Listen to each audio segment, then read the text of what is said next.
লাভ game সাইকোলাবল গল্পের ৭ নম্বর পর্ব নিয়ে হাজির হলাম আপনাদের মাঝে। তো দেরি না করে চলুন আমরা সরাসরি গল্পে চলে যাই।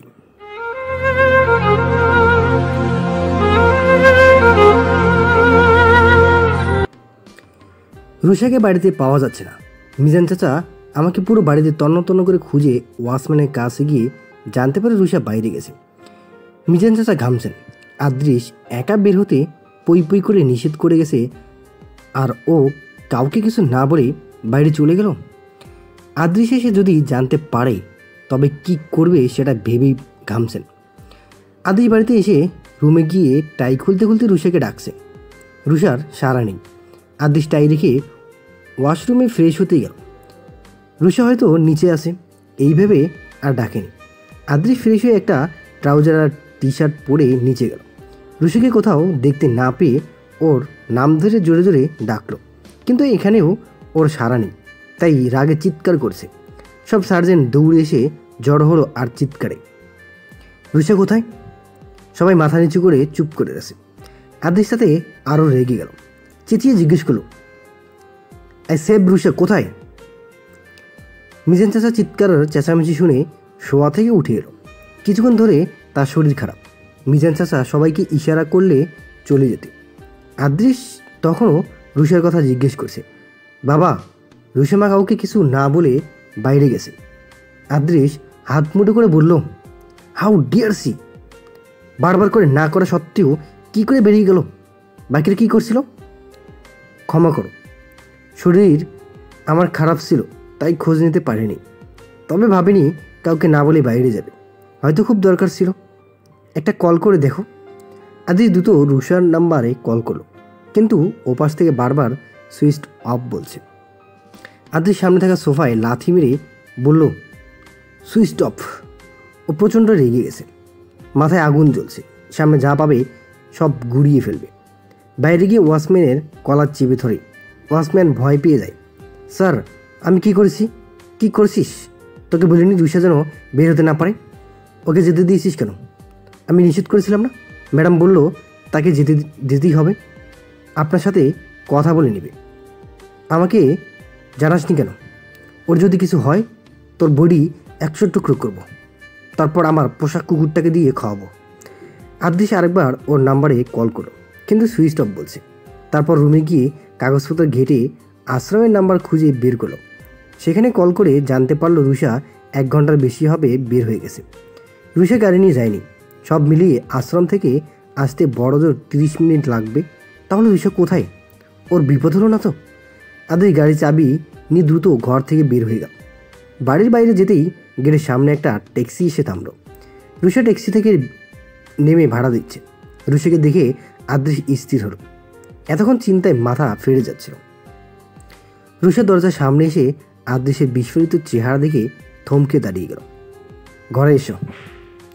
রুষা ভয় পেয়ে সেখানে দাঁড়িয়ে আছে, পা চলছে না, পা মনে হচ্ছে আটকে গেছে। রুষাকে স্থির হয়ে দাঁড়িয়ে থাকতে দেখে আদৃশ ওর দিকে অগ্নিদৃষ্টি ছুড়ল। তারপর হাত ধরে টানতে টানতে সিঁড়ি দিয়ে নিয়ে যাচ্ছে। রুষা সিঁড়িতে হাঁটতে গিয়ে তাল মেলাতে পারছে না। কাঁধের লেডিস ব্যাগটা পড়ে গেল। আদৃশ ওকে নিয়ে বিছানায় ছুঁড়ে মারে। রুষা হুড়মুড়ি খেয়ে পড়ল, ঘন ঘন ঢোক গিলছে। আদৃশ ওকে ঘুরিয়ে ওর গলা চেপে ধরল। তোর দেখি ডানা গজিয়েছে রে, এতক্ষণ কোথায় ছিলি? আশ্রমে। মিথ্যা কথা, তুই কম করে 1 ঘন্টা আগে বেরিয়েছিস। এতক্ষণ কোথায় ছিলি? কার সাথে ছিলি? আমি সত্যি বলছি, আশ্রম থেকেই ফিরেছি, কোথাও যাইনি। আপনাকে জানাতে চেয়েছিলাম, জানাসনি কেন?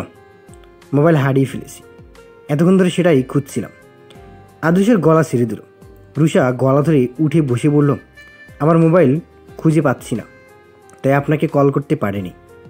ওটা খুঁজতে গিয়েই দেরি হয়ে গেছে। একটা মোবাইলের জন্য এতক্ষণ বাইরে ছিলে? কটা মোবাইল লাগবে তোমার? না মানে ওখানে অনেক কন্ট্যাক্ট নাম্বার ছিল, তাই খুঁজছিলাম। ওকে ফাইন, মানলাম এর জন্য দেরি হয়ে গেছে, কিন্তু তুমি কার পারমিশন নিয়ে বের হয়েছো? আমি নিষেধ করিনি বের হতে। তোমার স্পর্ধা দেখে অবাক হচ্ছি আমি। একটা বাচ্চা অসুস্থ হয়ে পড়েছে, তাই এমার্জেন্সিতে যেতে হয়েছিল। তারপর দেখি মোবাইল নেই, তাই আপনাকে জানাতে পারিনি। আদৃশ রুষার দিকে একদৃষ্টিতে চেয়ে আসে। রুষা ভয় পেয়ে আসে, আর চোখে আদৃশের দিকে তাকাচ্ছে। গলা থেকে হাত সরিয়ে নিল। আদৃশ রুষাকে ধাক্কা দিয়ে ফেলে দিল বিছানায়। রুষা ওঠার চেষ্টা করলে আদৃশ ওর দুহাত নিজের দুহাত দিয়ে চেপে ধরে। রুষা ঘন ঘন নিঃশ্বাস নিয়ে আদৃশের দিকে ভয়ার্ত দৃষ্টিতে চেয়ে আসে। ওর ঘাবড়ে যাওয়া দৃষ্টি আদৃশ বেশ উপভোগ করছে। আদৃশ রুষার গলায় নাক ডোবালো। গলায় উষ্ণ নিঃশ্বাস পড়তেই রুষা ছটফট করতে শুরু করলো। হার্টবিট দ্রুত চলছে। আদৃশ ওর গলায় ঠোঁট ছুঁয়ে বলল, তোমাকে লাস্ট ওয়ার্নিং দিচ্ছি, এরপর যদি আমার আর একটা কথা অমান্য করো তবে ভয়ানক শাস্তি পেতে হবে তোমাকে। রুষা ঢোক গেলে মাথা নাড়ল।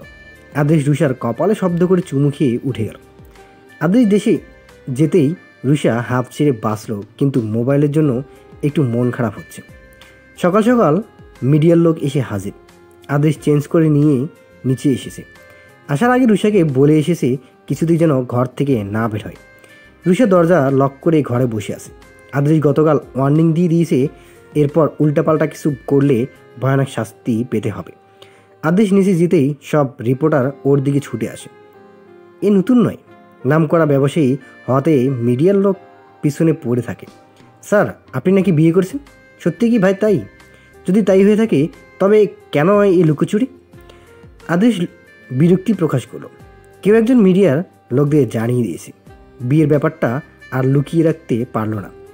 আদৃশ তাই বিয়েটা সামনে আনার সিদ্ধান্ত নিল। হ্যাঁ, আমি বিয়ে করছি। 13 দিন হয়েছে আমার বিয়ের। স্ত্রীকে নিয়ে মিডিয়ার সামনে আসেনি কেন? আদৃশ রেগে গিয়ে বলল, কারণ আমার স্ত্রী প্রদর্শনীয় কোনো বস্তু নয়। তাকে মিডিয়ায় মেলে ধরার মতো কারণ দেখছি না। আমি 13 দিন আগে বিয়ে করেছি, স্ত্রীকে নিয়ে ভালো আছি। That's enough. আপনারা এখন যেতে পারেন। এ বিষয়ে আমি আর কিছু বলতে চাই না। আমরা কি ম্যাডামের সাথে কথা বলতে পারবো না? অবশ্যই না। আপনারা এই মুহূর্তে চলে না গেলে আমি স্টেপ নেব। রিপোর্টাররা হতাশ হয়ে ফিরে গেল। তবে বিয়ে করেছে এই বিষয় নিয়ে রমরমা একটা নিউজ বানানো যাবে। স্ত্রীকে মিডিয়ার সামনে আনতে চান না, এটা নিয়েও আর্টিকেল লেখা যাবে। আদৃশ ঘরে গিয়ে রাগে ফুসফুস করছে। ওর বিয়ে আর বউ নিয়ে মানুষের এত মাথা ব্যথা কেন? রুষা আদৃশকে ফুসফুস করতে দেখে জিজ্ঞেস করলো, আপনি এমন করছেন কেন? আমি বিয়ে করেছি, কাউকে জানাইনি কেন? স্ত্রীকে নিয়ে মিডিয়ার সামনে যায়নি, এ নিয়ে মানুষের এত মাথা ব্যথা কেন? আমি কি সেলিব্রিটি? সেলিব্রিটি না, তবে নাম করা একজন ব্যবসায়ী। তাই হয়তো আপনার প্রফেশনাল লাইফের সাথে সাথে পার্সোনাল লাইফ নিয়েও ওদের ইন্টারেস্ট। এসব নিয়ে অযথা রাগ করছেন কেন? আপনার ইচ্ছে হলে বলবেন না, ইচ্ছে হলে বলে নেই, এতে ওদের কিছু করার থাকবে না। আদৃশের মোবাইলে একের পর এক শুভেচ্ছা কল আসতে লাগলো। সন্ধ্যাবেলা একজন বিজনেস ডিলার কল করে ওয়াইফ সহ ওকে ইনভাইটেশন দিল। আদৃশ অনেক ভেবে চিন্তে সিদ্ধান্ত নিল রুষাকে নিয়ে যাবে। রুষা 1 ঘন্টা ধরে তৈরি হচ্ছে।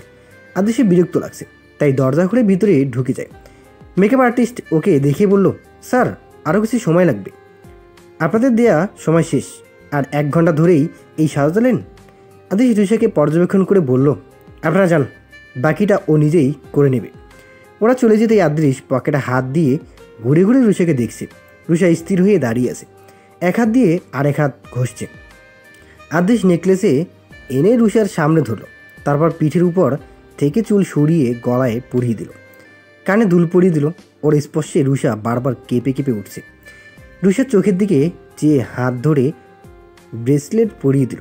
রুষাকে আয়নার সামনে বসিয়ে চুলে চিরুনি চালাচ্ছে, কিন্তু চুলের সাথে কি করবে মাথায় আসছে না।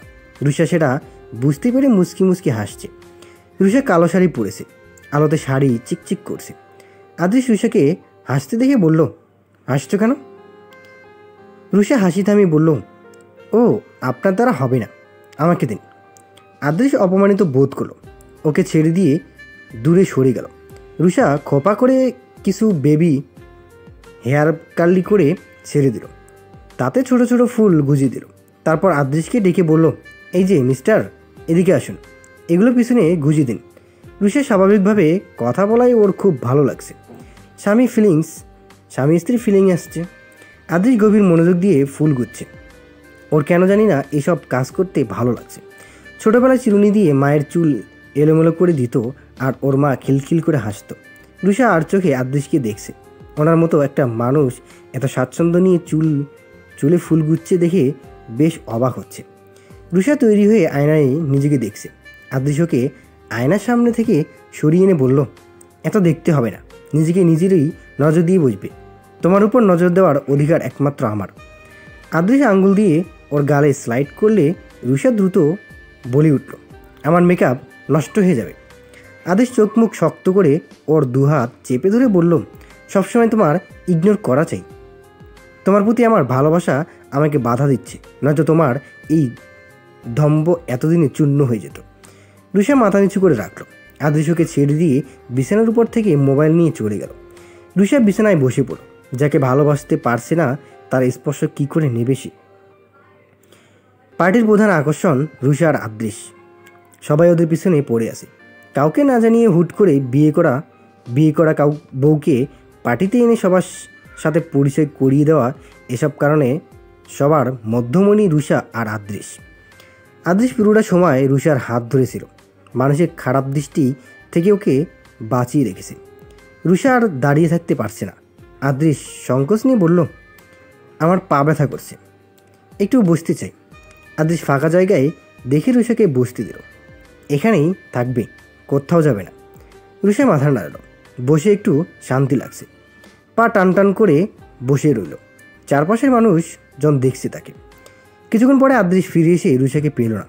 রুষাকে না দেখতে পেয়ে আদৃশ প্রচণ্ড ক্ষেপে গেল। চোয়াল শক্ত করে বিড়বিড় করে বলল, আবারও আবদ্ধ হলে? তোমাকে আঘাত করতে চাই না, কিন্তু তুমি আমাকে সেদিকেই ধাবিত করছো। এর ফল কিন্তু তুমি খুব ভালো হবে না বলছে। তো বন্ধুরা, আজকের পর্বটি আপনাদের কাছে কেমন লেগেছে? যদি ভালো লেগে থাকে তো অবশ্যই কিন্তু একটা কমেন্ট করে জানাবেন। আর আপনারা যারা এখন আমাদের চ্যানেলটি সাবস্ক্রাইব করেননি, প্লিজ আমাদের চ্যানেলটি এক্ষুনি সাবস্ক্রাইব করুন।